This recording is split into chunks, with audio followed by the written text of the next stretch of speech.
Salut la tribu des gamers. Aujourd'hui on se retrouve pour un let's play de Warhammer Total War. Pourquoi ce jeu alors qu'on l'a vu et revu sur YouTube? Parce qu'en fin de ce mois de septembre sort le deuxième opus. On aura droit de jouer les elfes en jupette, les crapauds magiciens, les vermines des égouts et les elfes sadomasochistes.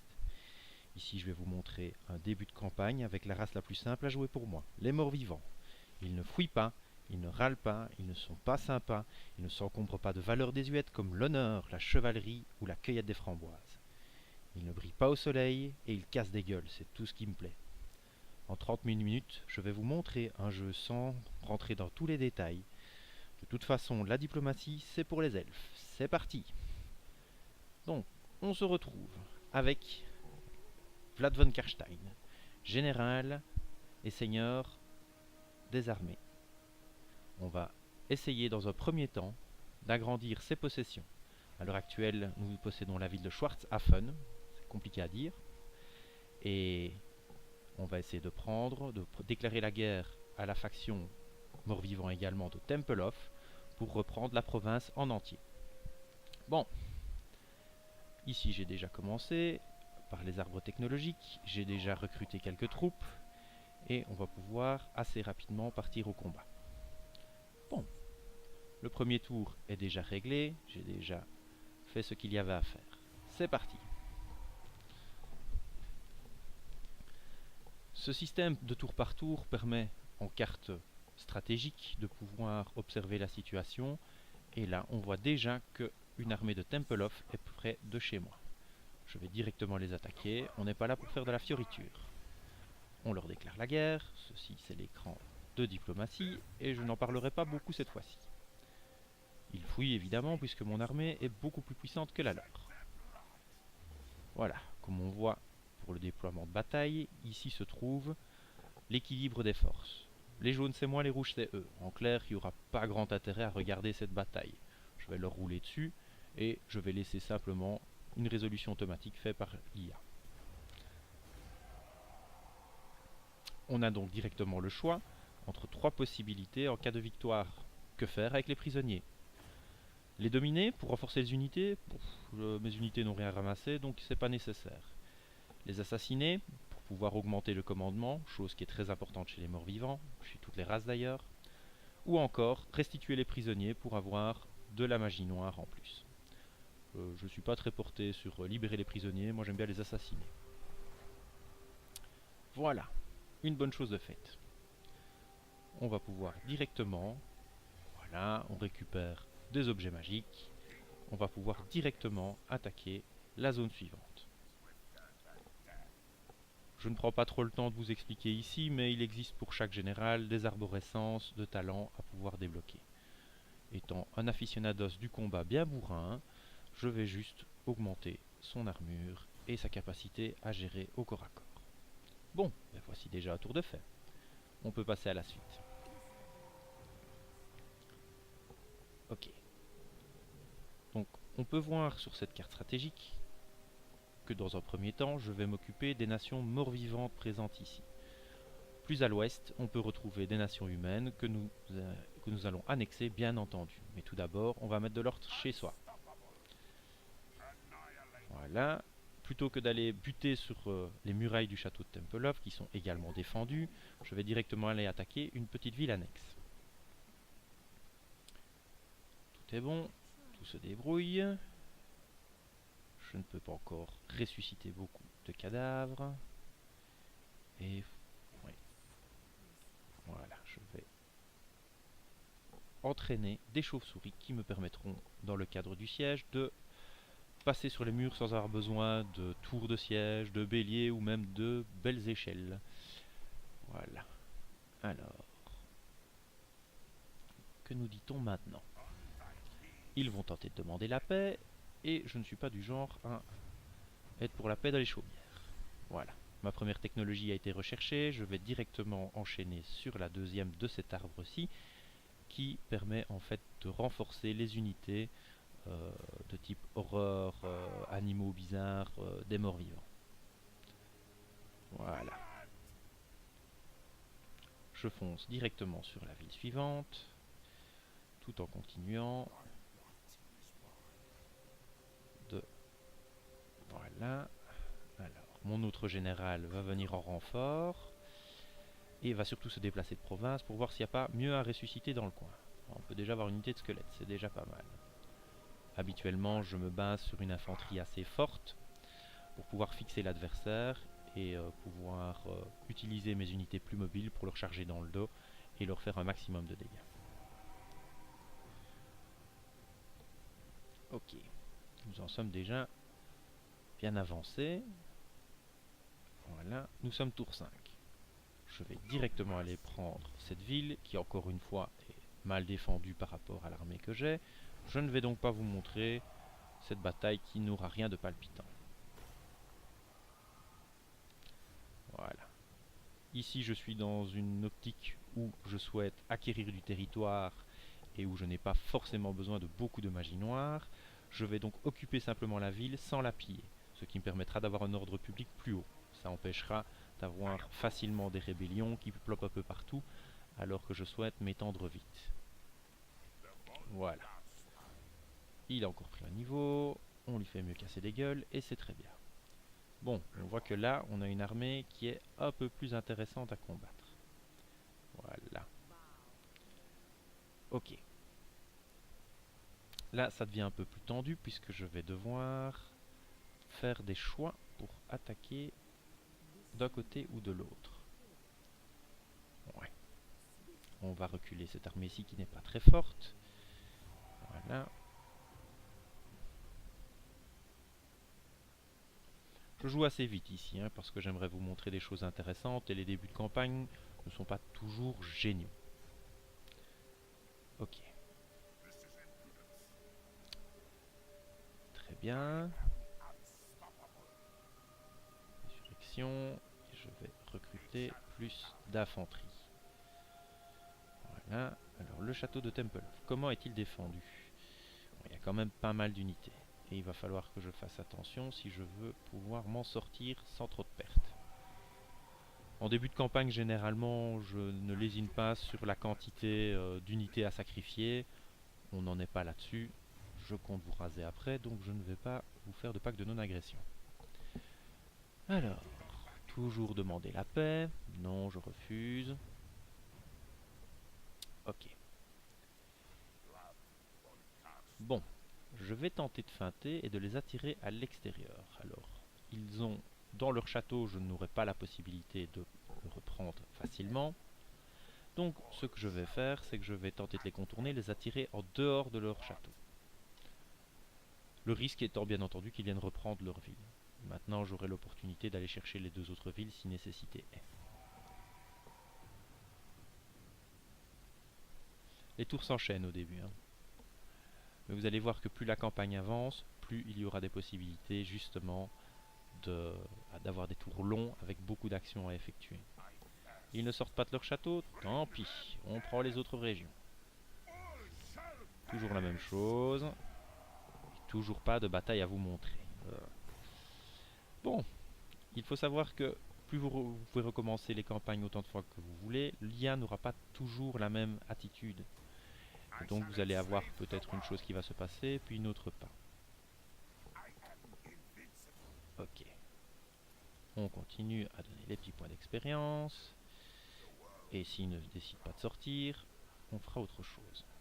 Au pire, on ira casser la gueule de quelqu'un d'autre.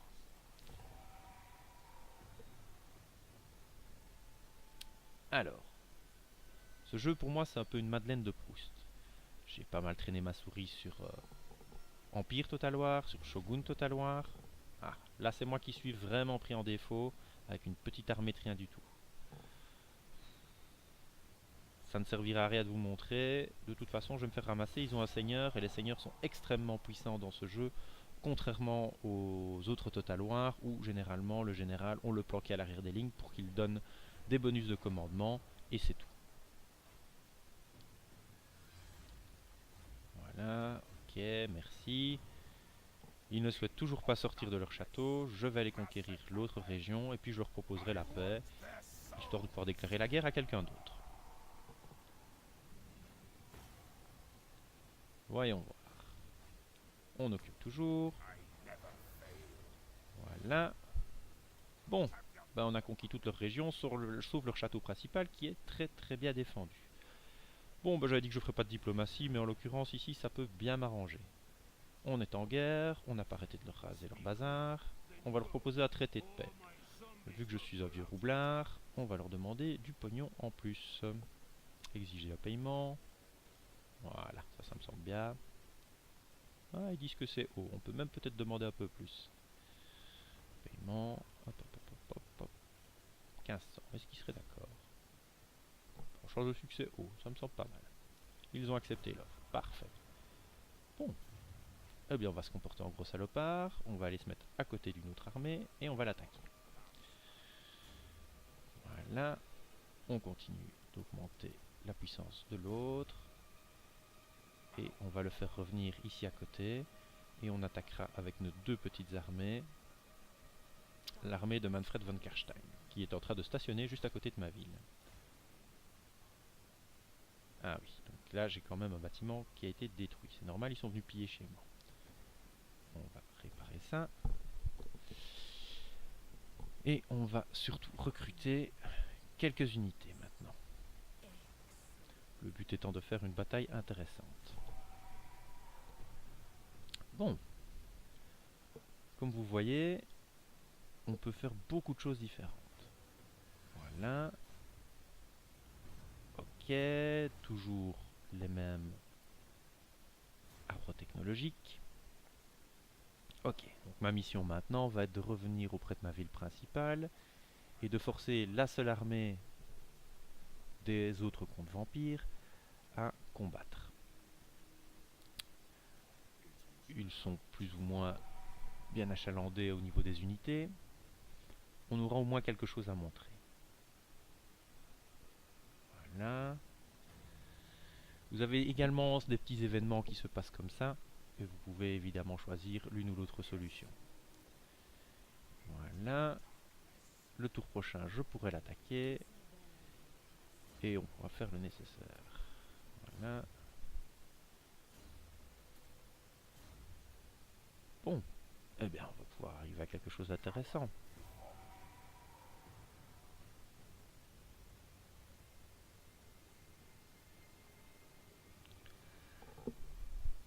Oh.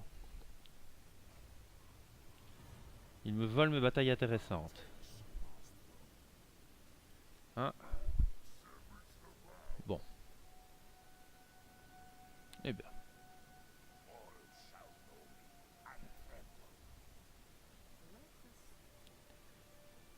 Bon.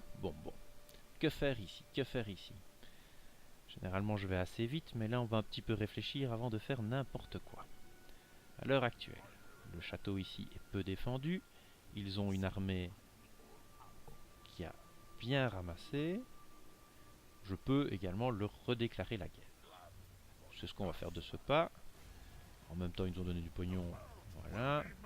On les démolit. On les achève. Et on remonte directement sur le château de Templehof pour... Voilà, on a gagné des objets magiques et des suivants pour commencer un siège. Voilà.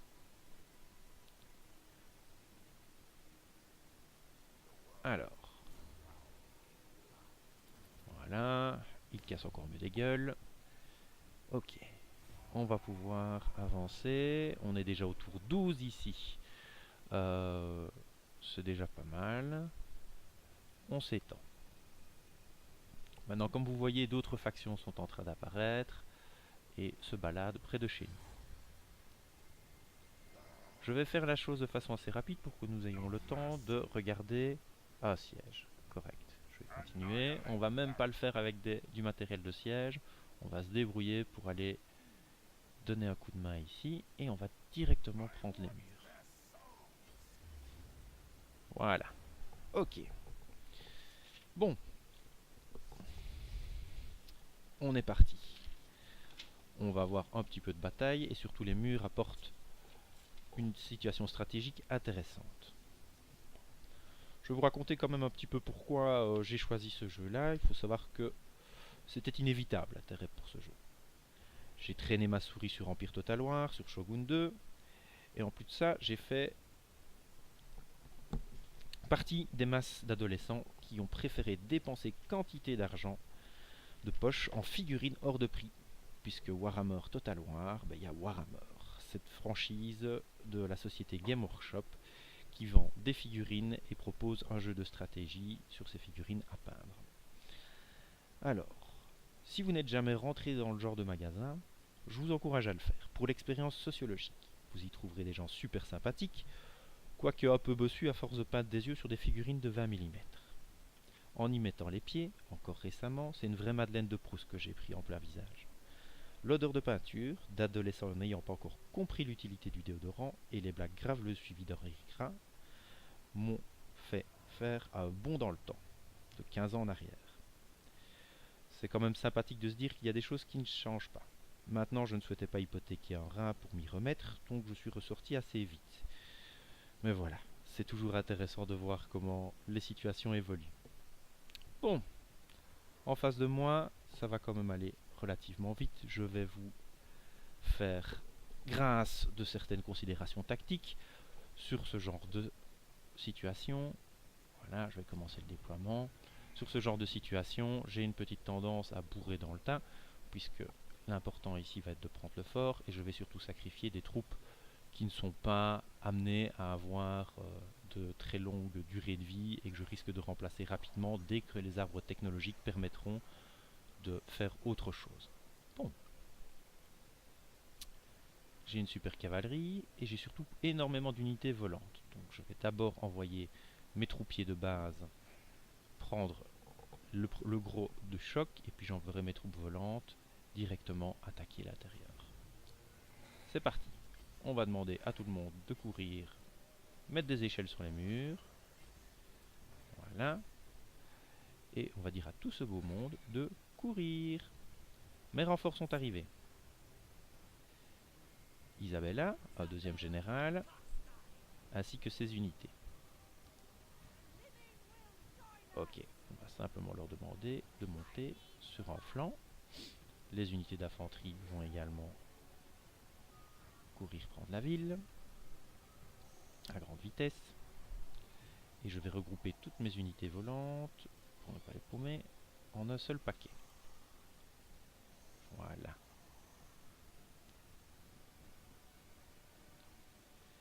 Ok. Tout le monde a l'air de se déplacer, tout va bien. Voilà. La bataille ne propose pas un challenge super intéressant, mais au moins vous pouvez voir comment cela fonctionne. J'ai toujours apprécié ces batailles de siège, me mettant très bien à la place du type à l'intérieur, se demandant sur quel mur il allait devoir mettre plus de troupes et moins de troupes. Et il faut bien avouer que, malgré la vue générale, on s'y croirait. Je ne dis pas qu'on est dans le Seigneur des Anneaux, mais on voit quand même bien la situation, et je trouve ça toujours génial de pouvoir se balader le long des murs. Ok. Ça va vite se passer, hein. Bon, ben, je pense que je peux d'ores et déjà envoyer mes troupes volantes à l'assaut. Voilà. Mon général va venir utiliser les échelles. Ok.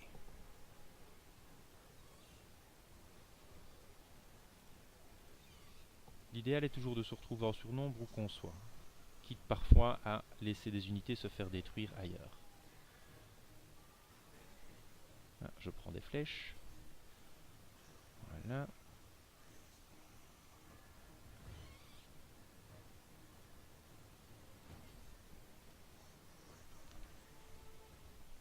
Voilà, on arrive sur les murs.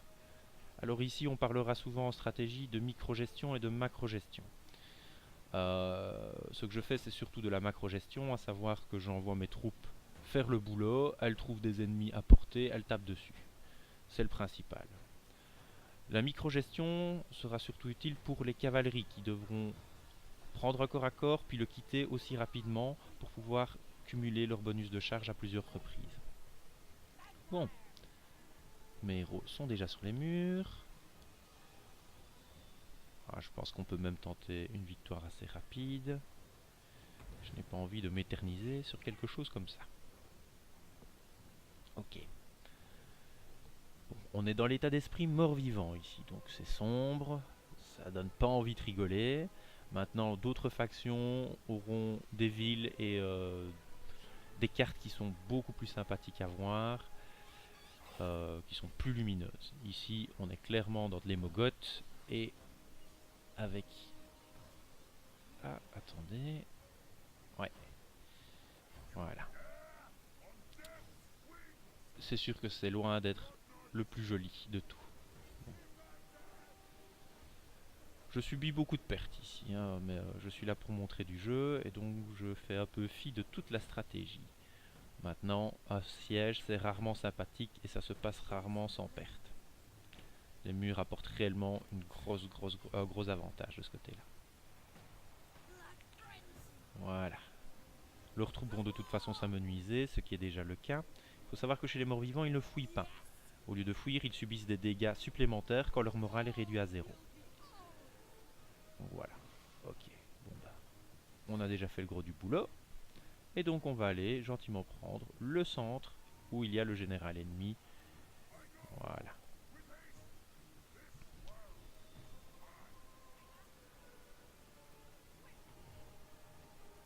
Ça commence à avancer. Ils n'ont pas encore fini là. Ok, comme vous voyez, les unités adverses ont été démolies. On peut envoyer tout le monde sur les mêmes, c'est pas un souci. Voilà.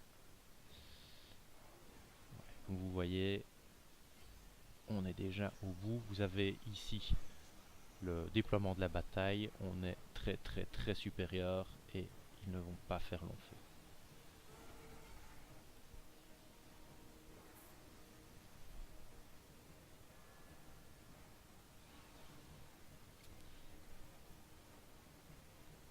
C'est certain que je ne vous montre pas ici ce que je pourrais appeler du beau jeu. C'est assez brutal. C'est le début. On a surtout des troupes qu'au final on ne retrouvera pas plus tard dans le jeu. On peut les sacrifier allègrement. C'est pas un souci. Je peux quand même lancer un sort ou l'autre.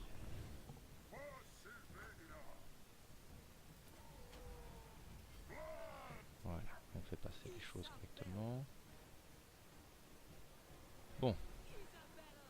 Eh bien, je pense qu'on va bientôt en arriver au bout. Il est temps. Le général ennemi sera bientôt anéanti. Petite particularité des morts-vivants, si votre général meurt, votre armée va se désagréger petit à petit, assez rapide, mais même assez rapidement. Donc, il vaut mieux utiliser vos généraux, puisque ce sont des masses au corps à corps, ils font extrêmement mal.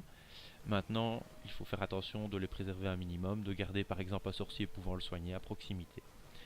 La grosse différence avec les autres Warhammer, c'est que, ben voilà, on est au bout. On me dit victoire de justesse, moi j'ai eu mon objectif et j'ai pas perdu d'unité importante, c'est tout ce qui m'intéresse. Bon, et bien voilà, il me semble qu'on a déjà fait une bonne partie de la situation, on a un peu fait le tour de tout ça.